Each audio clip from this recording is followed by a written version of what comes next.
Bonsoir. Ce soir, c'est Mamé qui raconte une histoire de médaille d'or. Je déclare ouverts les 2000e Jeux olympiques des sorciers, déclare le président du jury.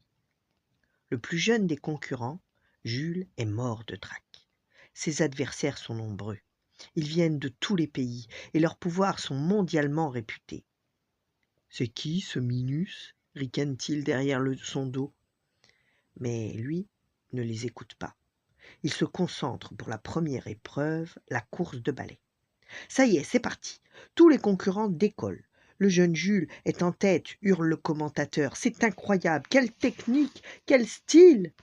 Hélas, sur la dernière ligne droite, l'Espagnol Juan, la pustule, le double dans une accélération fulgurante.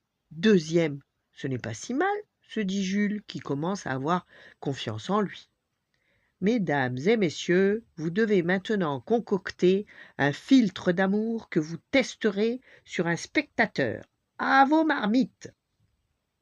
On verse du jus de cafard, des moustaches de rat, on écrase, on mélange. La potion de Jules fonctionne.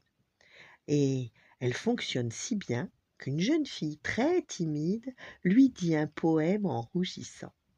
Mais un autre monsieur se rue sur la Russe Olga la crochue, pourtant d'une laideur repoussante. Il la couvre de baisers. Olga remporte l'épreuve, devant Jules, en deuxième position. Dernière épreuve, vous devez faire une démonstration spectaculaire de vos pouvoirs. En quelques formules magiques, les spectateurs sont couverts de poils, ou ils bavent, ou ils crachent des vipères. Jules parvient à faire pousser des ailes sur un ogre qui fait le tour du stade en volant. Le jury est très impressionné. Mais Dragmar le balafré, un sorcier danois, déclenche une tempête de neige qui couvre le stade d'un merveilleux manteau blanc et lui vaut la victoire. Jules est très déçu de n'être encore qu'à la deuxième place. Mais alors qu'il attend tristement la remise des médailles, un murmure s'élève dans le jury. Mesdames et messieurs, on nous apprend que les gagnants des 3 épreuves ont triché. Tous sont donc disqualifiés. On vient en effet de découvrir que le balai de Juan était muni d'un mini-moteur. Dagmar a actionné à distance des canons à neige dissimulés à l'extérieur du stade. Quant à Olga, le soi-disant amoureux était en réalité un complice. Il ne faut pas confondre magie et tricherie, commente sévèrement le président du jury.